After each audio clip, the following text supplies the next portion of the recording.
Hello students, welcome to aimstoday online classes. This is a chemistry session. Here we are discussing about the chapter air and its constituents. In this session we are going to just see the introduction part of this chapter. Okay, you know we can survive without food for few days, isn't it? If it is without water, we can survive hardly few hours or hardly 1 or 2 days. But without air, can we survive few hours? No, we cannot. We cannot survive without air or oxygen even for few minutes also. Can you last a minute without oxygen? No, we cannot. So that much important the air is. So about air and the components present in the air, we are going to learn from this air and its constituents chapter. Okay? Air is surrounds us. Yes, everywhere on the earth's surface in the atmosphere, the air is present. Around you, there is air, but we cannot see the air because air has generally no color, but we can experience it every time. You feel the cool breeze on a cool and windy day. You might have experienced this, isn't it? Yes. You hear the rustle of dry leaves. You can hear the sound because of these dry leaves when they blown in the air. Yes. You notice the balloons getting inflated when you blow air, isn't it? And also the kites soaring in the sky. Have you experienced this all?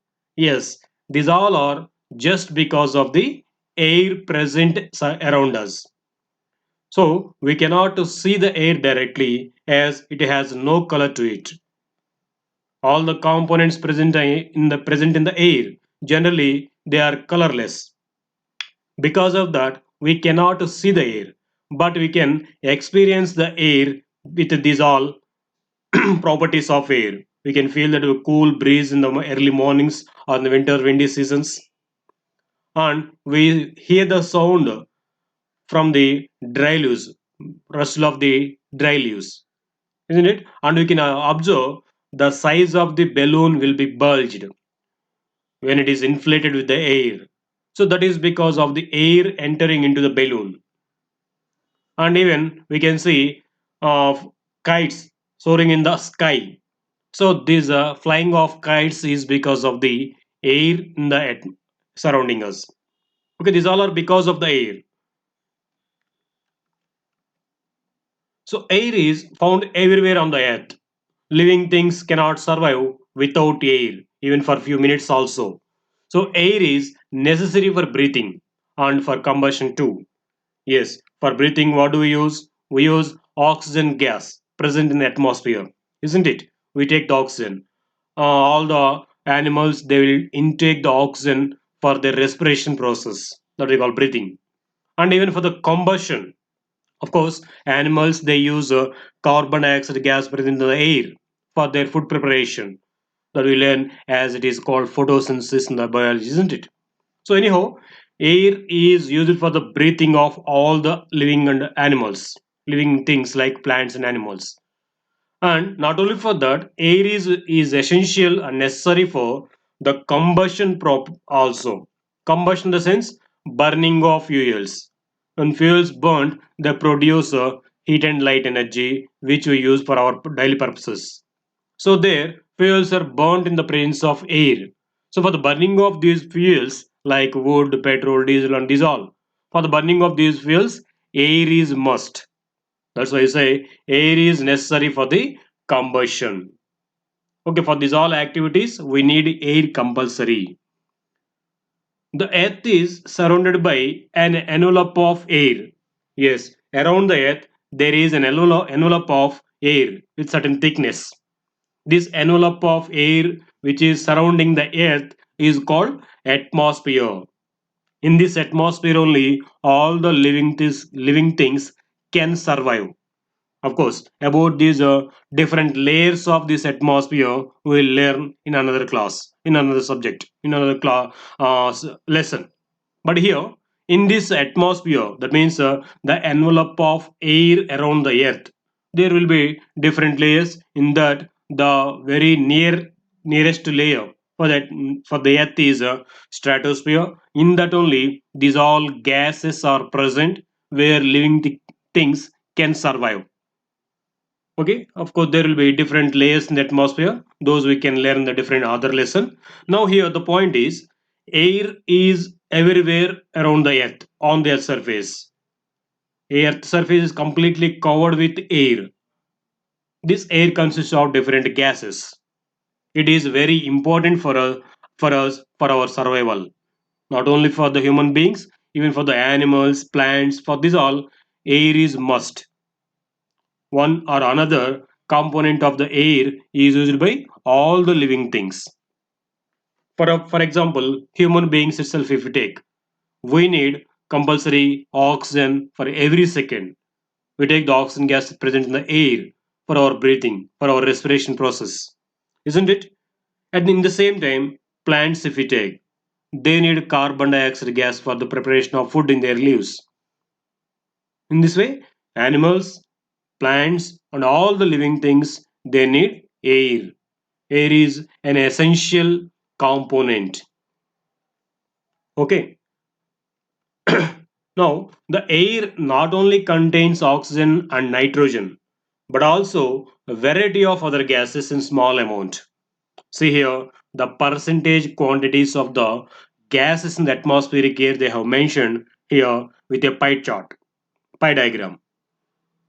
If you see, the chief component among them is all atmospheric gases is nitrogen. It is present around 78% in the atmospheric air. 78% of the atmospheric air is almost composed of nitrogen. And if you see the remaining, out of the remaining, see this, if you take the complete air in the atmosphere, if it is this pi, this 78% is because of nitrogen, and the remaining 21% is oxygen. So we can say atmospheric air majorly consists of these two gases. What are those two? Nitrogen and oxygen. Major component is nitrogen, which is present in around 78%. And the next one is oxygen, which is present around 21%. In the remaining 1%, there are so many gases. Not only these two, there are some other gases also, like carbon dioxide.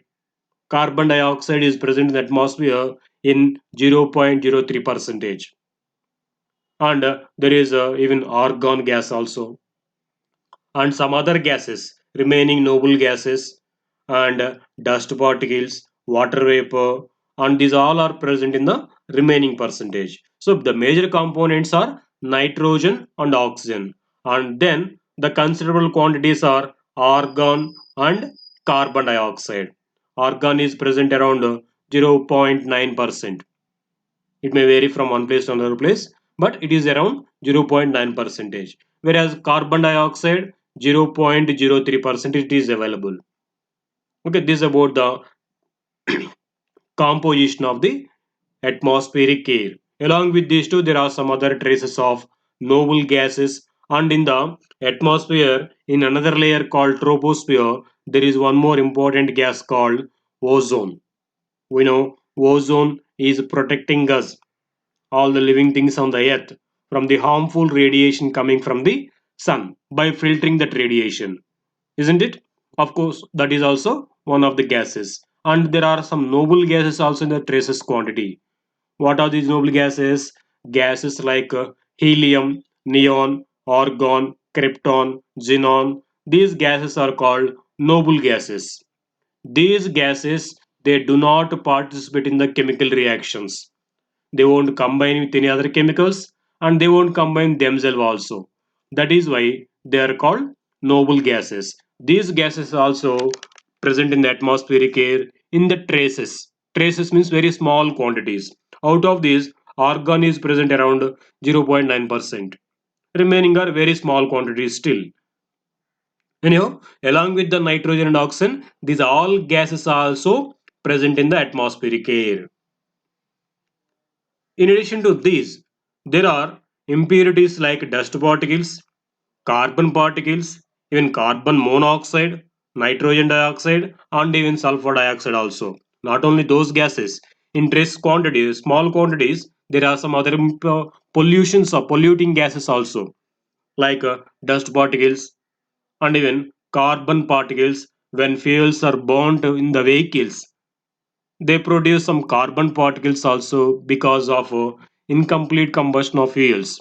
So, not only carbon particles, often they produce this carbon monoxide also because of the insufficient, incomplete combustion of fuels. They produce these carbon particles as well as carbon monoxide gases. These also will be present in the atmospheric air. And along with that, from the factories, some other harmful gases also will be produced, like nitrogen dioxide, sulfur trioxide. These gases also will be evolved from the factories. So, along with the remaining major components, these polluting gases also present in the atmospheric air in traces. Okay, the composition of the air changes from place to place. In cities where there are more vehicles, factories, etc., the percentage of carbon dioxide is more than the that in the villages. Yes, actually we are doing the percentage of carbon dioxide is 0.03% atmosphere, but it may not be. It is actually the average quantity, but it may not be exactly the same in all the places on that surface. Suppose if you take certain villages or in the forest areas where the vehicles will be less and plants and trees will be more. What will be in that area? The carbon dioxide quantity will be less and oxygen quantity will be more. Whereas if you take some cities where there are more vehicles and more factories, what happens? There the quantity of oxygen will be less because consumption is more. And these vehicles and factories, they produce more carbon dioxide and some other impurities. In this way, the carbon dioxide quantity will be more in the cities where pollution is being more, like vehicles and factories. If we compare the same with in the villages, there pollution is somewhat less, so the carbon dioxide quantity will be somewhat less when compared to cities. So those we have told in general, but these compositions may be varying from place to place based upon the conditions in that place. Okay, so the percentage of nitrogen in air by volume varies from 77.9 to 78.03. So even not only those carbon dioxide and oxygen, even the quantity of nitrogen or the percentage of nitrogen also may vary from place to place based upon the environmental conditions in that area. The percentage of these gases may vary. For example, they have given here the percentage of nitrogen from place to place, it may vary. Its range will be in between 77.9% to 78.03%. It will be varied in between. If we take carbon dioxide itself, we told the percentage of carbon dioxide in the air by volume is 0.03%. But in certain areas where more factories are there, or where some less trees are available, in those areas what happens, the carbon dioxide quantity will be more. It may vary between 0.03 to 0.0%. Even if it increases 0.001% also, there will be drastic changes in the climate and weather. That is why often our elders will say, educators will say, plant more trees, cause less pollution, use less vehicles, don't use vehicles unnecessarily because they produce more carbon dioxide, and don't cut the trees unnecessarily, that causes to increase the carbon dioxide in the atmosphere. So this causes drastic changes in the atmospheric conditions. Temperature will be more, that causes global warming, isn't it? Okay. Now let us see the exact composition of air. The ancient times, the air was considered as an element. Yes, it is an interesting point we have to know. In the earlier days, our people they have considered that air as one component, as an element they have considered. But in 1774, Anthony Lavoisier showed that air was a mixture and the main gases in it were nitrogen and oxygen. So the composition of air by volume is shown in the table here. See. So in the earlier days, people they have thought that air as an element. They considered as an element. They didn't come to know as air is a mixture of several gases. But in 1774, for the first time, Anthony Lavoisier proved that air is not a single substance. Air is not an element. It is composed of several gases. And the main constituents of this the atmospheric air are nitrogen and oxygen. So later on, they have found remaining gases also, the presence of remaining gases also. Those all they have shown in this chart. See, nitrogen 78%, oxygen 21%, carbon dioxide. It varies from one place to another place, as we told. Where the plants are being more, their carbon dioxide quantity will be somewhat less. Where population is being more and plants are being less. In those areas, the quantity of carbon dioxide will be more, isn't it? So it may be varying from 0.03 to 0.04 percentage. And the remaining inert gases like argon, they exist around 0.9 percentage. And the remaining gases like water vapor major quantity, it also varies from one place to another place. Where water bodies are more like rivers and lakes and oceans, in those areas, water vapor will be more in the air. In the dry areas like deserts, the quantity of water vapor will be less in the air. So this water vapor quantity also varies from one place to another place. Even other impurities like as we told, these nitrogen dioxide, sulfur dioxide, carbon dioxide, carbon monoxide, these quantities also varies from one place to another place. Where uh, where pollution causing things like factories and these all are more, in those areas these impurities will be more. Okay, that is why it is shown here as they vary from one place to another place, right? The constituents of air lie side by side in the atmosphere without losing their properties. Yes, it is one of the important and interesting point. As we're telling, there are so many components or constituents present in the air like nitrogen, oxygen, carbon dioxide, water vapor, and some other gases in the traces. These all are present in the air. But here, the point to be known is they won't react or they won't combine each other chemically. So they exist side by side in the air without losing their properties. Their properties will be remained the same even though they all are mixed. That is why we say air is a mixture. Okay. We cannot say that the proportion of the constraints of the air remain the same, but they may vary according to the altitude and the season. This is why air is called a mixture. Yeah, this is also one more reason for that. We are telling the compositions for the gases with percentages we have seen, but these percentage compositions may vary from place to place.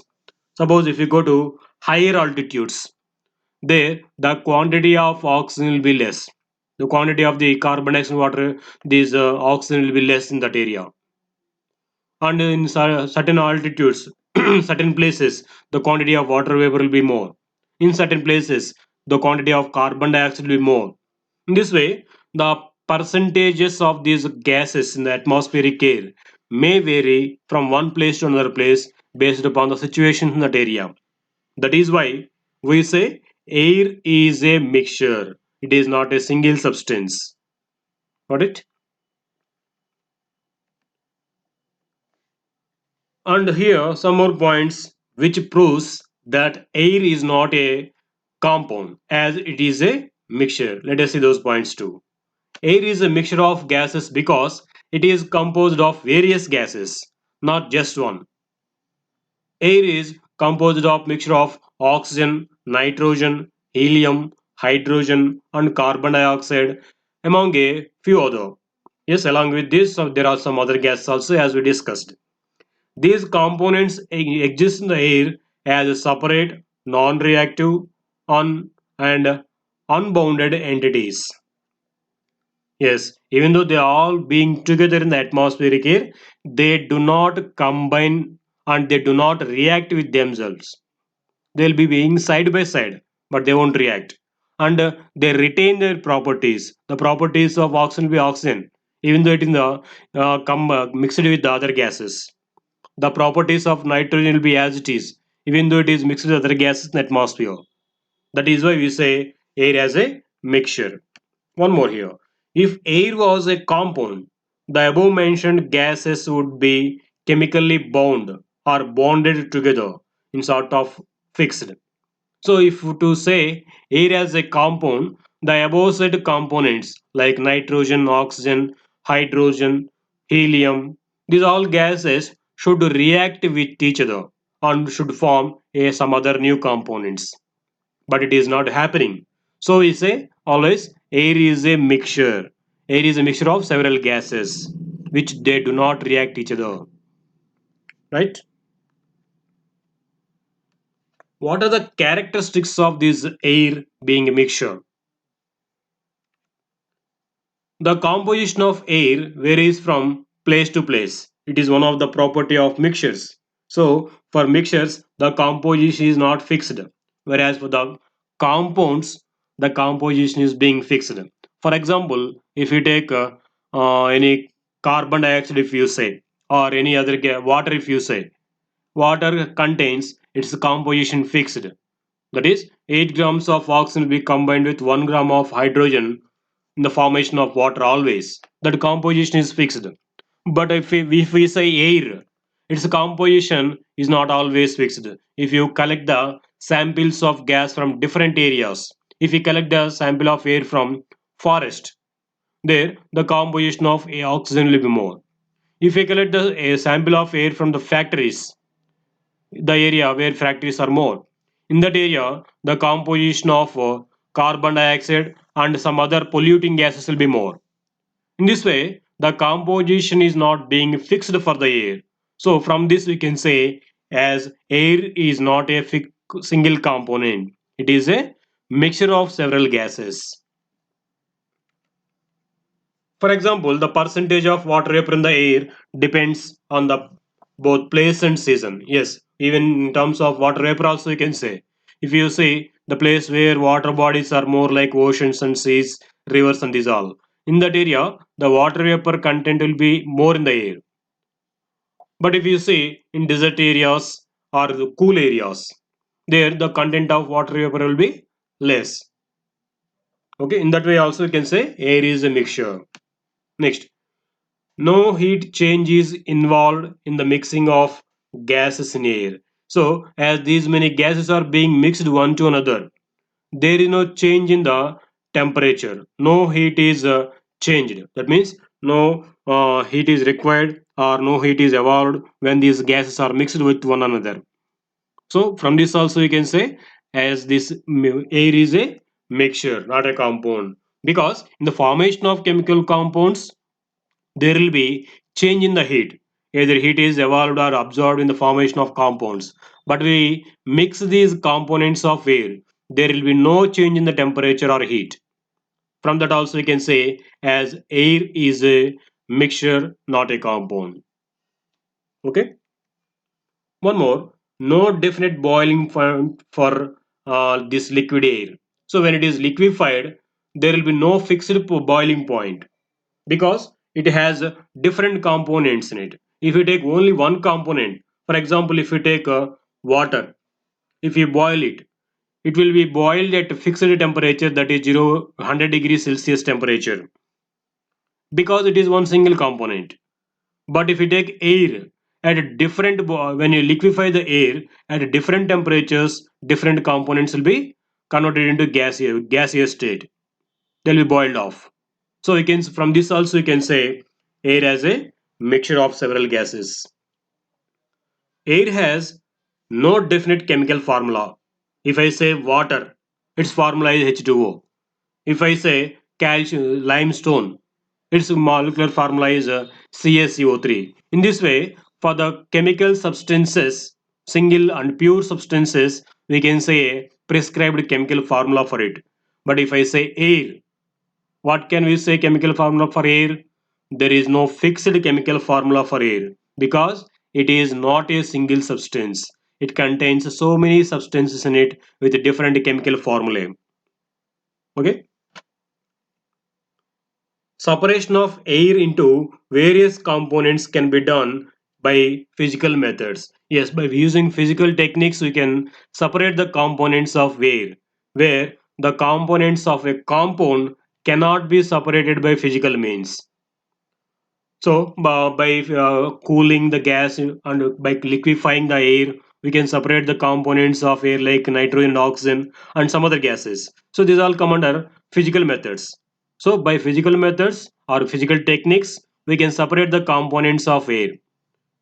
So, this also proves as it is a mixture, not a compound. If it is a compound, the components or constituents cannot be separated by physical means. For example, if you take water itself, what are the components of water? Hydrogen and oxygen. They are combined in the chemical way.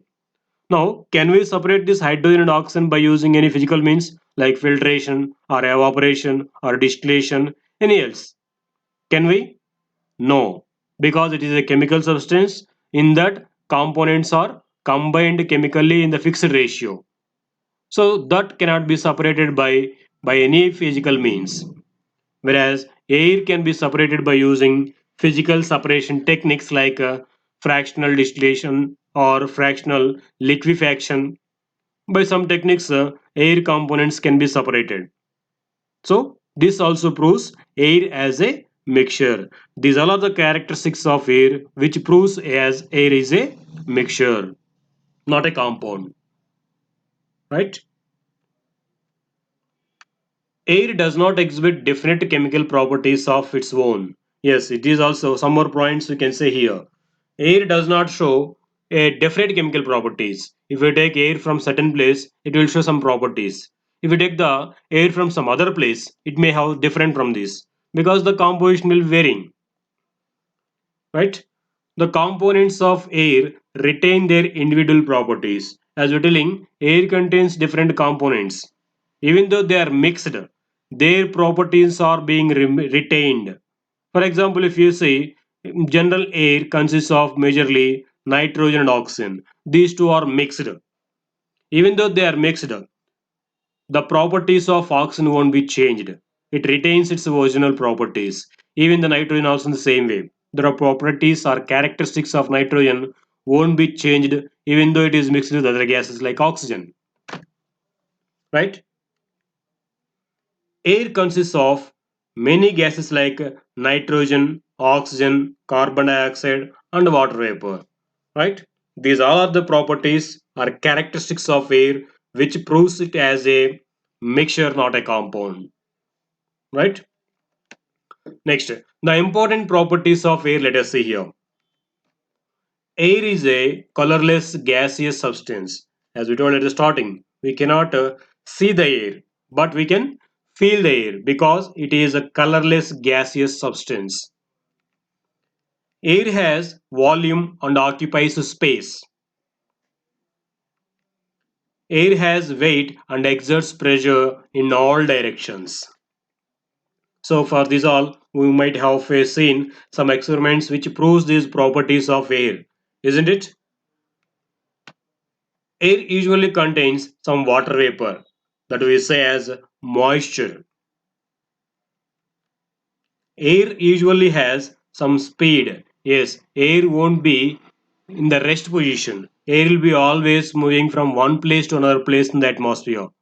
That will be because of that, it will be having some speed. We said wind speed it is. Air has temperature. Because of the presence of constituents in the air, it traps some sunlight into that. The gases like water vapor, carbon dioxide, these gases absorb the heat which is given by the sun and they trap this heat in them. Because of that, air will be having certain temperature in it. Okay, these are the properties of air. Thank you for watching our video. Please subscribe our YouTube channel Aims Today for latest updates on recorded videos.